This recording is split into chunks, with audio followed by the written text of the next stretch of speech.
സർവകലാശാലയിൽ ഗവർണറും സർക്കാരും തമ്മിലടി രൂക്ഷമായിരിക്കുകയാണ്. അതിനിടയിലാണ് നമുക്കറിയാം പല വിവാദങ്ങൾ ഉണ്ടാകുന്നു. വിവാദത്തിൻ്റെ പശ്ചാത്തലത്തിൽ രജിസ്ട്രാറെ ഒഴിവാക്കുന്നു, അതിന് പകരമായി ബദൽ രജിസ്ട്രാർ വരുന്നു. പക്ഷെ അദ്ദേഹവും ഇപ്പോൾ ഒഴിഞ്ഞു പോകാൻ നിൽക്കുകയാണല്ലോ. അവിടെ എന്താണ് നടക്കുന്നത്? ഈ വിദ്യാർത്ഥികൾക്ക് ഒരു പരിഗണനയുമില്ലേ? അല്ല, അവിടെ ഈ വിദ്യാർത്ഥികളുടെ ഭാവി, സുരക്ഷിതമായ ഭാവി, അവരുടെ നന്മ, ഇതൊന്നുമല്ല ഇപ്പോൾ സർവകലാശാല ലക്ഷ്യം വെക്കുന്നതെന്ന് തോന്നുന്നു. എന്തായാലും ഒരു രജിസ്ട്രാർക്കെതിരെ ഒരു നടപടി ഉണ്ടാകും. ആ നടപടി ന്യായമോ അന്യായമോ എന്തുമാകട്ടെ, ആ നടപടി VC ആണ് നടപടി എടുക്കുന്നത്. ആ നടപടിയെ തുടർന്ന് രജിസ്ട്രാറെ സസ്പെൻഡ് ചെയ്യുന്നു. രജിസ്ട്രാർ സിൻഡിക്കേറ്റ് കൂടി രജിസ്ട്രാറുടെ സസ്പെൻഷൻ റദ്ദാക്കി എന്നാണ് പറയുന്നത്. പക്ഷെ അതിന് നിയമസാധുതയില്ല. കാരണം അതിൽ VC ഒപ്പിട്ടിട്ടില്ല. ആ രജിസ്ട്രാർ സർവകലാശാല ഓഫീസിൽ വരുന്നു, ഫയലുകൾ നോക്കുന്നു, അത് VCക്ക് അയച്ചു കൊടുക്കുന്നു. താൻ സസ്പെൻഡ് ചെയ്ത രജിസ്ട്രാർ താൻ ഏതൊരു രജിസ്ട്രാറെയാണോ സസ്പെൻഡ് ചെയ്തത് ആ രജിസ്ട്രാർ നോക്കിവിട്ട ഫയലുകൾ നിരാകരിക്കുന്നു VC. ഇങ്ങനെ സർവത്ര അനിശ്ചിതത്വമാണ്. ഇതിൻ്റെ ഇടയിൽ ഇപ്പോൾ അവിടുത്തെ സുരക്ഷ സംസ്ഥാന പോലീസാണ് നിർവഹിക്കുന്നത്. ഈ നിരന്തരം അവിടെ VCയെ തടയാനും മറ്റും ഈ SFI, സംസ്ഥാന ഭരണകക്ഷിയായ CPMൻ്റെ വിദ്യാർത്ഥി സംഘടനയായ SFIയിലെ വിദ്യാർത്ഥികൾ, SFIക്കാരായ വിദ്യാർത്ഥികൾ അവിടെ കടന്നു കയറി നാശനഷ്ടങ്ങൾ ഉണ്ടാക്കുന്നു. സംസ്ഥാന പോലീസ് അത് കയ്യും കെട്ടി നോക്കി നിൽക്കുന്നു. അരാജകത്വമാണ് കേരള സർവകലാശാലയിൽ നടക്കുന്നത്. നിയമവാഴ്ച സമ്പൂർണ്ണമായും തകർന്നിരിക്കുന്നു. പോലീസ് തണലിൽ അവിടെ SFI ഗുണ്ടായിസം കാണിക്കുന്നു എന്ന ആക്ഷേപം വളരെ ശക്തമാണ്. ഇങ്ങനെ സർവത്ര കുഴപ്പത്തിലായിരിക്കുകയാണ് സർവകലാശാല. നമുക്കറിയാം ഈ കുഴപ്പങ്ങളുടെയൊക്കെ ആരംഭം ഒരു സ്വകാര്യ ചടങ്ങിൽ നിന്നാണ്. ആ സ്വകാര്യ ചടങ്ങിൽ ഈ രജിസ്ട്രാർ ഇടപെടാൻ പോയത് എന്തിനാണ് എന്ന് എത്ര ആലോചിച്ചിട്ടും എനിക്ക് മനസ്സിലാകുന്നില്ല. ഈ സംഭവത്തെ വിശകലനം ചെയ്യുന്ന ഏതൊരാളിനും ഇക്കാര്യം ബോധ്യപ്പെടുന്നു.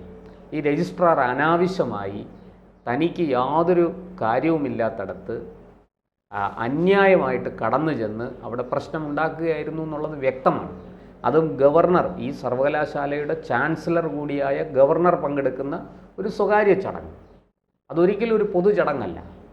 അപ്പോൾ അതിന് രജിസ്ട്രാർ പറയുന്ന ന്യായം മതപരമായ അനുഷ്ഠാനങ്ങൾക്ക് സർവകലാശാല ഹാൾ ഉപയോഗിക്കാൻ പാടില്ല എന്നാണ്. എന്ത് മതപരമായ അനുഷ്ഠാനമാണ് അവിടെ നടന്നതെന്ന് ഹൈക്കോടതി ചോദിച്ചിട്ട് ഈ രജിസ്ട്രാർക്ക് മറുപടി ഇല്ലായിരുന്നു. ഹർജി പിൻവലിച്ച് ഓടി തള്ളുകയായിരുന്നു കണ്ടം വഴി. അതിൻ്റെ ഇടയിൽ സിൻഡിക്കേറ്റ് കൂടി അനധികൃതമായിട്ട് രജിസ്ട്രാറുടെ സസ്പെൻഷനെ റദ്ദാക്കിക്കളഞ്ഞു. അതിലൊട്ട് VC ഒപ്പുവെച്ചിട്ടുമില്ല.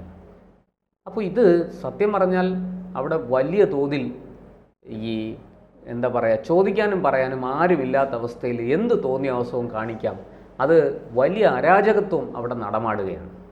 ഇപ്പോഴിതാ ഏറ്റവും ഒടുവിൽ നമ്മൾ കേൾക്കുന്ന വിവരം, അവിടെ ഈ സിൻഡിക്കേറ്റ് അംഗങ്ങളായ വിനോദ് കുമാർ TG നായരും PS ഗോപകുമാറും, ഇവർ രണ്ടുപേരും ഹൈക്കോടതിയെ സമീപിക്കാൻ ഒരുങ്ങുകയാണ്. ഇതിൻ്റെ അകത്ത് മറ്റൊരു രസം കൂടിയുണ്ട്. ഈ രജിസ്ട്രാറെ സസ്പെൻഡ് ചെയ്തതിന് ശേഷം ഡെപ്യൂട്ടി രജിസ്ട്രാർക്ക് ചുമതല കൊടുത്തു VC. ആ ഡെപ്യൂട്ടി രജിസ്ട്രാറുടെ അടുക്കലേക്ക് ഉദ്യോഗസ്ഥർ ഫയലുകൾ കൊണ്ടു കൊടുക്കുന്നില്ല. ആ ഡെപ്യൂട്ടി രജിസ്ട്രാർ നോക്കി വരുന്ന ഫയലുകൾ മാത്രമേ VC ഒപ്പുവയ്ക്കുന്നുള്ളൂ. കാരണം നിയമപ്രകാരം രജിസ്ട്രാർ സസ്പെൻഷനിലാണ്. ഇപ്പോൾ VC സസ്പെൻഷനിലായ രജിസ്ട്രാറുടെ ഏതെങ്കിലും ഫയൽ നോക്കി ഒപ്പുവെച്ചാൽ അത് രജിസ്ട്രാർക്ക് അനുകൂലമായി മാറും. അങ്ങനെ നിരവധി നിയമപ്രശ്നങ്ങളും നൂലാമാലകളും കൂടി കെട്ടുപിണഞ്ഞു കിടക്കുന്ന ഒരു സാഹചര്യത്തിലാണ് ഇപ്പോൾ കേരള സർവകലാശാല. അവിടെ എങ്ങനെ വിദ്യാർത്ഥികളുടെ ഭാവി സുരക്ഷിതമാക്കാൻ വേണ്ടുന്ന കാര്യങ്ങൾ ആസൂത്രണം ചെയ്യും, അതെങ്ങനെ നടപ്പാക്കും? അപ്പോൾ ഇത് വളരെ ആസൂത്രിതമായിട്ട് ചെയ്തു വച്ചിരിക്കുന്ന ഒരു ഗൂഢപദ്ധതിയാണ്. ഇപ്പോൾ ഈ ഹൈക്കോടതിയിൽ ഇവർ പോകുന്ന സിൻഡിക്കേറ്റ് അംഗങ്ങൾ പോകുന്നത് ഈ പ്രശ്നങ്ങൾ പരിഹരിക്കാനും ഒപ്പം സർവകലാശാലയുടെ സുരക്ഷാ ചുമതല കേന്ദ്രസേനയെ ഏൽപ്പിക്കണം എന്നാവശ്യപ്പെട്ടുമാണ്. അതായത് സംസ്ഥാന പോലീസ് സർവകലാശാലയ്ക്ക് സംരക്ഷണം കൊടുക്കുന്നതിൽ പൂർണ്ണമായും പരാജയപ്പെട്ടിരിക്കുന്നു. ഈ അന്യായമായിട്ട് നാം കണ്ടതാണല്ലോ, ഇടിച്ചു കയറുന്ന പ്രവർത്തകരെ പിടികൂടി പുറത്തെത്തിക്കുമ്പോൾ DYSP തന്നെ വന്ന് പുറത്തുവാക്കുകയാണ് കുട്ടികളെ. അവരെ അക്രമം പോലീസിന്റെ പിടി കാണിച്ചവരെ പിടിവിച്ച് അതെ രക്ഷപ്പെടുത്തുകയാണ്. അവർ വീണ്ടും അക്രമം കാണിക്കാൻ തുനിയുന്നു. ഈ വി സിയുടെ ഓഫീസിൽ അനധികൃതമായിട്ട് അന്യായമായിട്ട് ഇടിച്ചു കയറുകയാണ് SFIക്കാരായ വിദ്യാർത്ഥികൾ. ഇതെവിടെ നടക്കും? ഇത് പണ്ട് ഡോക്ടർ JV വിളനിലം VC ആയിട്ട് വന്ന സമയത്ത് അദ്ദേഹത്തിൻ്റെ ഏതോ ഒരു സർട്ടിഫിക്കറ്റ് വ്യാജമാണെന്നും പറഞ്ഞ് SFIക്കാർ ഈ നാട്ടിലുണ്ടാക്കിയ പുകിൽ നമുക്കറിയാവുന്നതാണ്. പിന്നീട് അതങ്ങനെ അല്ലെന്നും അത് സത്യസന്ധമാണെന്നും അദ്ദേഹം വ്യാജ സർട്ടിഫിക്കറ്റ് അല്ല ഹാജരാക്കിയതെന്നും ഒക്കെ തെളിഞ്ഞു അന്വേഷണത്തിൽ. ഈ കാണിച്ചു കൂട്ടിയ അക്രമങ്ങൾക്കെല്ലാം എന്ത് പരിഹാരം ചെയ്യും SFI? കല്ലെറിഞ്ഞ് തകർത്ത ബസ്സുകൾ, നശിപ്പിച്ച സർക്കാർ വാഹനങ്ങൾ, എത്രയോ സർക്കാർ കാറുകൾക്ക് തീയിട്ടു. ഈ JV വിളനിലത്തിനെ കായികമായിട്ട് സർവകലാശാലയിലേക്ക് വന്ന് ചാർജ് എടുക്കാൻ വന്ന ഡോക്ടർ JV വിളനിലത്തിനെ കായികമായിട്ട് നേരിടാൻ പോലും SFI തയ്യാറായി.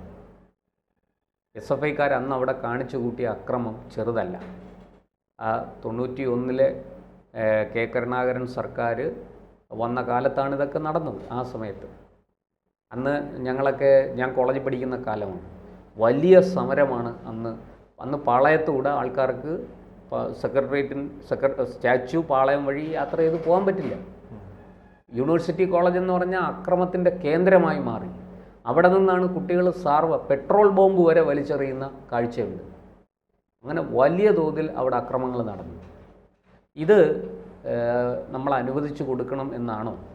അപ്പോൾ ഈ സിൻഡിക്കേറ്റ് അംഗങ്ങൾ ഹൈക്കോടതിയിൽ പോകുന്നത് ന്യായമല്ലേ? അവരുടെ ആവശ്യം ന്യായമല്ലേ? ഈ സർവകലാശാലയ്ക്ക് കൃത്യമായ സുരക്ഷ ഒരുക്കണം. അതിന് സംസ്ഥാന പോലീസ് തയ്യാറാകുന്നില്ല. കാരണം ഭരണം CPMൻ്റെ കയ്യിലാണ്, ആഭ്യന്തരം പിണറായി വിജയൻ്റെ കയ്യിലാണ്, പോലീസിനെ ഭരിക്കുന്നത് P. ശശിയാണ്. അപ്പോൾ എങ്ങനെ ഈ VCക്കും സർവകലാശാലയിലെ ജോലി ചെയ്യാൻ വരുന്നവർക്കും എങ്ങനെ സുരക്ഷ ലഭിക്കും? ഒരു വലിയ ചോദ്യമാണ്. അതുകൊണ്ട് ഇതിൻ്റെ സർവകലാശാലയുടെ സുരക്ഷ കേന്ദ്രസേനയെ ഏൽപ്പിക്കണം. പോലീസ് പൂർണ്ണമായിട്ടും പരാജയപ്പെട്ടിരിക്കുന്നു. ഇപ്പോൾ ഹൈക്കോടതിയിൽ ഹർജി വരാൻ പോവുകയാണ്. നിസ്സാര കാര്യമല്ല. ഗവർണർ, തെറ്റൊന്നും ചെയ്യാത്ത ഗവർണർ എന്തിന് ഇവിടെ വഴങ്ങണം ഇവർക്ക്? ഇനി ഇവരോട് ഗവർണർ മാപ്പ് പറയണമെന്നാണ്. അല്ല, രണ്ട് വിഭാഗവും ഒരു വിട്ടുവീഴ്ചയ്ക്ക് തയ്യാറാകുന്നില്ലല്ലോ. വിദ്യാർത്ഥികളെ ഓർത്തെങ്കിൽ ഇതിൽ ഏതെങ്കിലും ഒരു വിഭാഗം വിട്ടുവീഴ്ചയ്ക്ക് തയ്യാറാക്കേണ്ടത്. അല്ല ശ്രീജിത്തെ, ഞാനൊരു ന്യായമായ ചോദ്യം ചോദിക്കുകയാണ്. തെറ്റ് ചെയ്യാത്തവർ എന്ത് വിട്ടുവീഴ്ചയാണ് ചെയ്യേണ്ടത്? നിയമം അനുശാസിക്കുന്ന നമ്മുടെ സർവകലാശാലയുടെ ചട്ടങ്ങളും വകുപ്പും പറയുന്നത് പോലെ പ്രവർത്തിച്ച ആൾക്കാർ എന്ത് വിട്ടുവീഴ്ചയാണ് ഇനി ചെയ്യേണ്ടത്? ഈ ന്യായമായിട്ട് VC ഒരു അന്വേഷണം നടത്തി റിപ്പോർട്ട് കൊടുത്ത് ഗവർണർ ആ രജിസ്ട്രാർക്കെതിരെ നടപടിയെടുക്കാൻ നിർദ്ദേശിച്ചു. അങ്ങനെ ആ രജിസ്ട്രാറെ സസ്പെൻഡ് ചെയ്തു.